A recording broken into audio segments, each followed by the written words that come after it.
WhatsApp guys, आज हम देखने वाले राम मंदिर, पीएम मोदीज पॉलिटिकल स्टंट और नॉट, वी आस्क्ड इंडिया।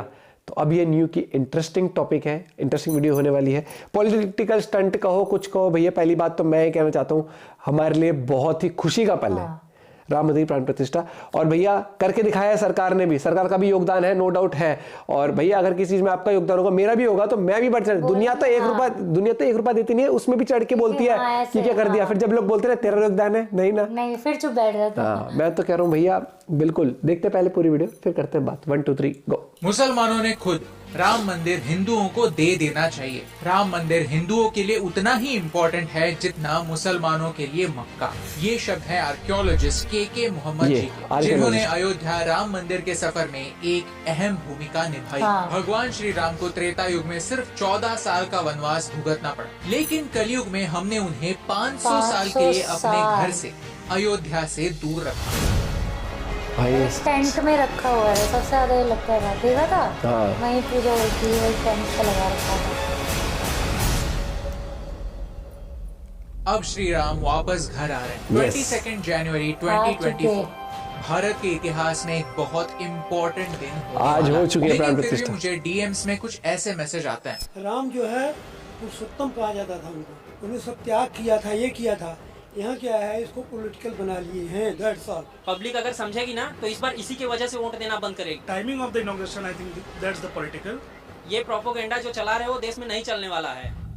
जो बाकी जो चला रहे थे इतने साल से, कि क्या राम मंदिर पर हजारों करोड़ रुपए खर्च करना सही है? क्या इन पैसों का इस्तेमाल किसी बेहतर काम के लिए हो सकता था? इतना क्या खास है राम मंदिर के बारे में? इन लोगों के पैसे से पूरा बना है। इतिहास क्या है और इससे हमें क्या फर्क पड़ता है? आइए जानते हैं आज के इस वीडियो में। इस वीडियो में कुछ ऐसे पावरफुल फैक्ट्स हैं जो हर इंडियन को पता होना जरूरी, ताकि वो राम मंदिर का इम्पोर्टेंस समझ पाए। अगर आपको इस नेक काम में हमारा साथ देना है तो चैनल को सब्सक्राइब कीजिए, क्योंकि जब आप उस लाल बटन पर क्लिक करते हैं तो YouTube को एक सिग्नल मिलता है कि ये टॉपिक इम्पोर्टेंट है, राम मंदिर जरूरी है। आप में से कई लोग उस सब्सक्राइब बटन पर क्लिक करना भूल गए, तो प्लीज उस लाल बटन पर क्लिक कर दीजिए। सिर्फ 2 सेकंड लगेंगे और इस वीडियो को अपने दोस्तों के साथ शेयर कीजिए।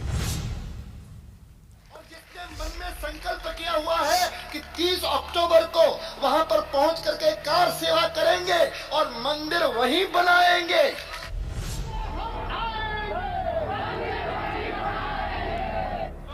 देख के बाबर के अरमान कर मानेंगे। भाइयों बहनों, 500 वर्षों का इंतजार समाप्त होने जा रहा है। रामलला हम आएंगे, मंदिर वहीं बनाएंगे। फाइनली हो चुका है। अब प्रभु आ रहे हैं।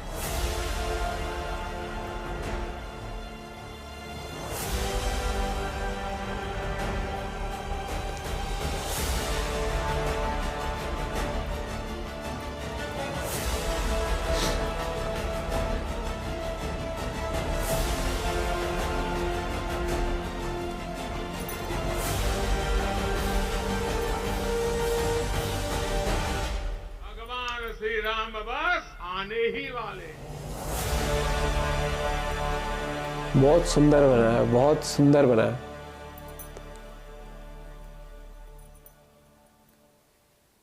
हमारी टीम ऑन ग्राउंड गई और हमने भारत की आम जनता से राम जन्मभूमि के बारे में कुछ सवाल पूछे। आधी अधूरी इंफॉर्मेशन झूठ से भी ज्यादा डेंजरस होती है, तो चलिए पूरा सच जानते हैं। लॉजिकली इस बात को समझने के लिए मुद्दे को 3 एंगल से देखना जरूरी। एक है हिस्टोरिक प्रूफ, दूसरा है आर्कियोलॉजिकल प्रूफ और तीसरा है सोशल प्रूफ। कोर्ट्स ने भी इन्हीं के बलबूते पर अपना डिसीजन सुनाया। चलिए अयोध्या का इतिहास समझते हैं। रामायण की कहानी का अंत तब होता है जब भगवान राम अयोध्या लौट आते हैं। उनके घर लौटने की खुशी में हम दिए जलाते हैं, दिवाली मनाते हैं। लेकिन कुछ 500 साल पहले भगवान श्री राम के घर पर ही आक्रमण हुआ था।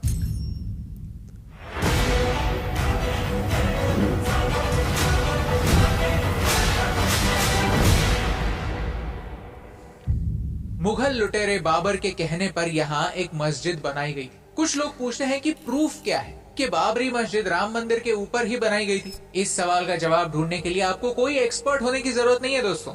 जवाब मस्जिद के ओरिजिनल नाम में ही है। इस मस्जिद का ओरिजिनल नाम मस्जिद जन्मस्थान है। किसका जन्म स्थान? समझदार को इशारा काफी होता है, और जो ना समझ है उसे मानेंगे नहीं, लेकिन आज भी नहीं मानते। रिचर्ड एम ईटन एक अमेरिकन हिस्टोरियन है। उन्होंने सन 1192 से लेकर 1760 तक डेटा कलेक्ट किया और 80 ऐसे मंदिर आइडेंटिफाई किए जिन्हें इस्लामिक इन्वेडर्स ने डिस्ट्रॉय किया था। हसन निजामी ने एक किताब लिखी, ताज उल मसिर, जहां हर मंदिर को तोड़ने का रीजन और डिटेल में डिस्क्रिप्शन भी लिखा गया है। ये सब क्यों हुआ? मजे के लिए नहीं, प्रूफ मिटाने के। इसे आइकोनोक्लाज्म कहते हैं। इस शब्द का मतलब है एक बिलीफ पर अटैक करना, नेटिव लोगों के नेटिव प्रैक्टिसेस को तोड़ देना, ताकि उन्हें डिवाइड करना आसान हो जाए, उन्हें कन्विंस करना आसान हो जाए कि आप बिखरे हुए हैं, आप में कुछ कॉमन है ही नहीं। और इस टेक्निक को सिर्फ भारत में ही नहीं, इजिप्ट, ग्रीस, फ्रांस में भी पुराने कल्चर को मिटाने के लिए यूज किया गया। जब हम इजिप्ट गए थे तो हमने देखा था कि फेरोज के चेहरों को मिटाया गया था। इजिप्ट के इतिहास में, इजिप्ट के नेटिव कल्चर में फेरोज को एक भगवान का मैसेंजर माना करते थे, लेकिन कुछ एक्सट्रीम लोगों का मानना था कि किसी और की पूजा करना सही नहीं है। हर इंसान के विचार समान होने चाहिए, और अगर आप उस ढांचे में बैठते नहीं तो आपको इंसान कहलवाने का कोई हक नहीं। आप गलत राह पर चल पड़े हैं और आपको सही राह पर लाना हमारा मकसद। लेकिन ये कोशिश भारत में कामयाब नहीं हुई दोस्तों, एटलीस्ट पूरी तरह से नहीं। बाबर ने वहाँ पर मस्जिद बनाई जरूर, लेकिन वो उस मंदिर को पूरी तरह से मिटा नहीं पाए। क्योंकि मंदिर क्या होता है? मंदिर सिर्फ एक बिल्डिंग नहीं होती, मंदिर लोगों की श्रद्धा होती है। और इसका प्रूफ हमें 1770s में मिलता है। ऑस्ट्रियन प्रीस्ट जोसेफ टाइफेंटालर ने लिखा है कि यहाँ हिंदू और मुस्लिम दोनों वर्शिप किया करते थे। मतलब यही है कि कन्वर्जन होने के बाद भी इस जगह का इम्पोर्टेंस कम नहीं हुआ। जो लोग कन्वर्ट हुए वो इस जगह को तब भी पवित्र माना करते थे। तो इस जगह पर फिर से 1660s में आक्रमण हुआ जो औरंगजेब ने करवाया। हिस्टोरियंस मानते हैं कि औरंगजेब से पहले आए हुए मुगल थोड़े कम एक्सट्रीम हुआ करते थे। बात सिर्फ कुछ मुगलों की हो रही। उन्होंने जिजिया टैक्स हटाया था। जिजिया अलग पंथों के लोगों पर लगाया जाने वाला टैक्स था, एक तरह की पेनल्टी कि आप मुस्लिम नहीं हैं तो फिर आप एक्स्ट्रा टैक्स पे करेंगे। ये टैक्स अकबर ने हटाया था और कुछ पीढ़ियों तक ये टैक्स कैंसिल हो चुका था। लेकिन औरंगजेब को ये सही नहीं लगा। उसने जिजिया तो वापस लाया ही, साथ ही साथ अपने पूर्वजों की गलतियां सुधारने की कोशिश की। मंदिरों को तोड़ने का काम और सीरियसली स्टार्ट किया, और इसी दौरान राम मंदिर वापस तोड़ा गया। बदले की भावना से राम मंदिर बार बार डिस्ट्रॉय हो रहा था। ये एक वेल डॉक्यूमेंटेड फैक्ट है। हिस्टोरिकल एविडेंस मुगलों के साथ साथ फॉरेन ट्रैवलर्स ने भी लिखा हुआ है। जब कोर्ट ने पूछा कि मस्जिद 1528 से लेकर 1858 तक एक्टिव थी, इसका कोई प्रूफ दिखाओ, तो कोई प्रूफ सामने नहीं आया। whereas ये जगह हिंदुओं के लिए कितनी इम्पोर्टेंट है, इसका सैकड़ों सालों का इतिहास है। रामायण की बात छोड़िए, क्योंकि आप में से कई लोगों को रामायण एक मिथ लगता है। आप उसे स्पाइडरमैन से कंपेयर करते हैं। लेकिन जब British traveller William Finch Bharat आए, अयोध्या आए, तो उन्होंने देखा कि हिंदू यहाँ आते हैं, नदी में नहाते हैं और अपने साथ राख ले जाते हैं। कई मुगलों के फरमानों में अयोध्या को राम जन्मभूमि के नाम से ही संबोधा जाता है, यानी उन्हें भी इस जगह का इतिहास पता था। और उन्होंने बार बार इस बात को एडमिट भी किया था कि मस्जिद राम मंदिर को तोड़कर ही बनी थी। अगर ये बात इतनी वेल डॉक्यूमेंटेड है तो कंट्रोवर्सी क्यों? कई लोग समझते हैं कि ये कंट्रोवर्सी 1990s में बाबरी मस्जिद की डिमोलिशन के बाद शुरू हुई, लेकिन इतिहास और गहरा है। 1885 में हिंदू पुजारियों ने यहाँ पर एक मंदिर की स्थापना करने की कोशिश की थी। ये रिक्वेस्ट अंग्रेजों ने रिजेक्ट कर दी थी। आजादी के बाद 1949 में जिस जगह पर मस्जिद थी वहाँ मूर्तियों के अवशेष पाए गए। कुछ लोग ये भी मानते हैं कि यहाँ पर इलीगली ये मूर्तियाँ रखी गई थी। सच कुछ भी हो, लेकिन इस वजह से दो कम्युनिटीज में दरार बढ़ती गई। पार्टीशन के घाव अभी तक भरे नहीं थे। कोर्ट में हिंदू और मुस्लिम दोनों ग्रुप्स के साथ केस दर्ज हुए और इस जगह को ताला लग गया। लेकिन इस बात की जड़ तक पहुंचना तो जरूरी था, तो आर्कियोलॉजी का सहारा लिया गया। एएसआई के एक आर्कियोलॉजिस्ट है, वो 1970s के दौरान बाबरी मस्जिद में उत्खनन करने वाले इकलौते मुस्लिम आर्कियोलॉजिस्ट थे। उन्होंने ये ऑब्जर्व किया कि जैसे 12वीं और 13वीं सदी में मंदिरों में घड़ा हुआ करता था, पूर्ण कलश हुआ करता था, वैसे ही स्ट्रक्चर्स यहाँ पर भी थे।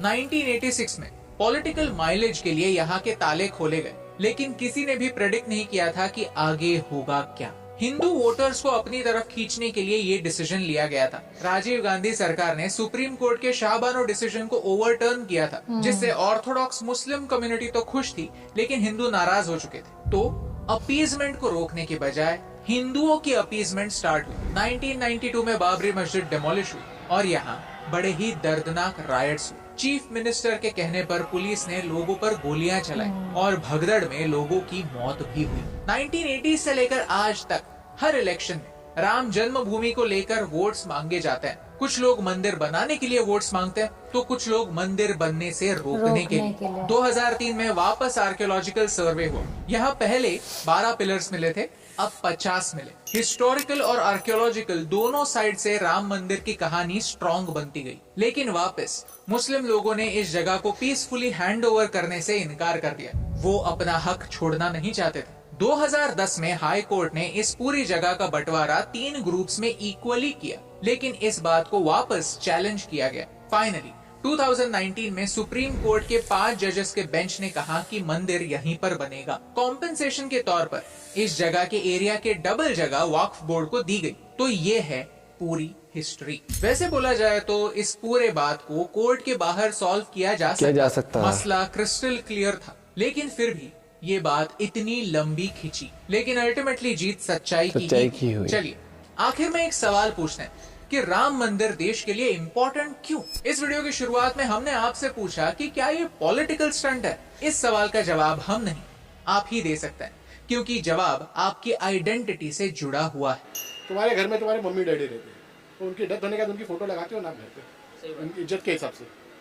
तो आपकी बीवी आएगी, बोलेगी आपकी फोटो निकालो, तो आप बुरा लगेगा आपको, तो लगी रहनी चाहिए ना। रिस्पेक्ट है, अच्छी बात है, राम तो जरूरी है, राम तो हिंदुस्तान राम का देश है। नहीं, हिंदू मुस्लिम की सहमति से हो रहा है कि हाँ सब कुछ परफेक्ट है, सब लोग इसमें सेटिस्फाई है कि चलो ठीक है मस्जिद भी बनेगी, मंदिर बनेगी।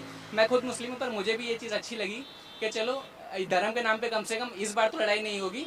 मंदिर भी बनेगा तो मैं खुश हूँ, क्योंकि मुझे फर्क नहीं पड़ता अगर भगवान है या खुदा है, सब यही चाहते हैं कि इंसान अच्छे से रहे। हम वहीं से अयोध्या से ही हैं।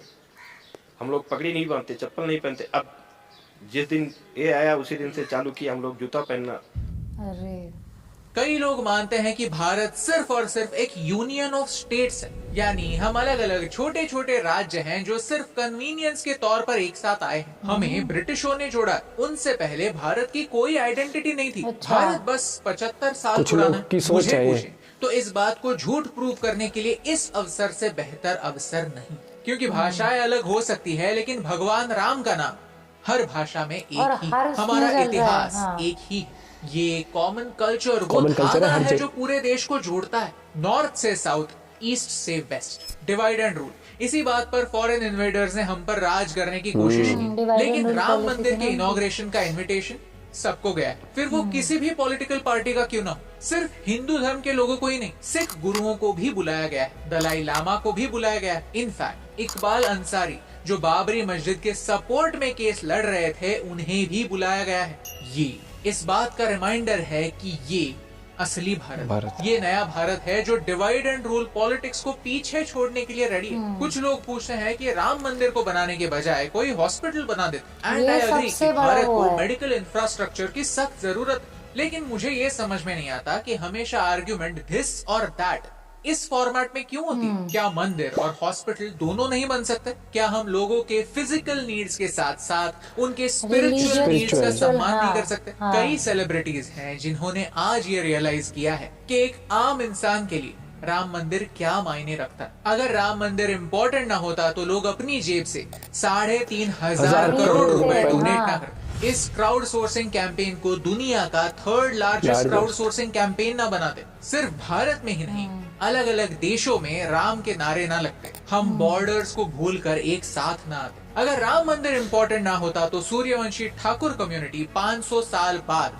पगड़ी पहनने का डिसीजन ना लेते। कई लोग इसे एक रिलीजियस इवेंट मानते हैं, लेकिन असली मुद्दा रिलीजियस नहीं है, असली मुद्दा है जस्टिस का। ये एक ऐसी लड़ाई है जो हमारे पूर्वजों ने जिंदा रखी और हमने अल्टीमेटली कोर्ट में जाकर जीती भी। और लड़ाई किन से थी? मुस्लिम लोगों से नहीं। इसी बात को प्रूव करने के लिए इस पूरे वीडियो की शुरुआत हमने के मोहम्मद जी के स्टेटमेंट से की, जो पिछले 50 सालों से रिक्वेस्ट कर रहे हैं, अपने भाइयों से कह रहे हैं कि जो सच है उसे सच मानने में दिक्कत क्या है, एक हिस्टोरिकल गलती सुधारने में दिक्कत क्या है। और उनका ये स्टेटमेंट हम सबको याद रखने की जरूरत, ये याद रखने की जरूरत है कि उन्होंने अपने फेथ के लोगों के अगेंस्ट जाकर ये स्टेटमेंट किया। वो अपने प्रोफेशन की ओर ऑनेस्ट रहे, देश की ओर ऑनेस्ट रहे। सच्चाई की ओर ऑनेस्ट रहे। उनकी लड़ाई हमेशा से सच्चाई के Justice पक्ष के में लिए। थी। अगर उन्होंने इसे रिलीजियस इशू नहीं बनाया तो आज हमें भी इसे रिलीजियस इशू नहीं बनाना। हमें आगे जाकर यह अश्योर करना है कि राम मंदिर भी बने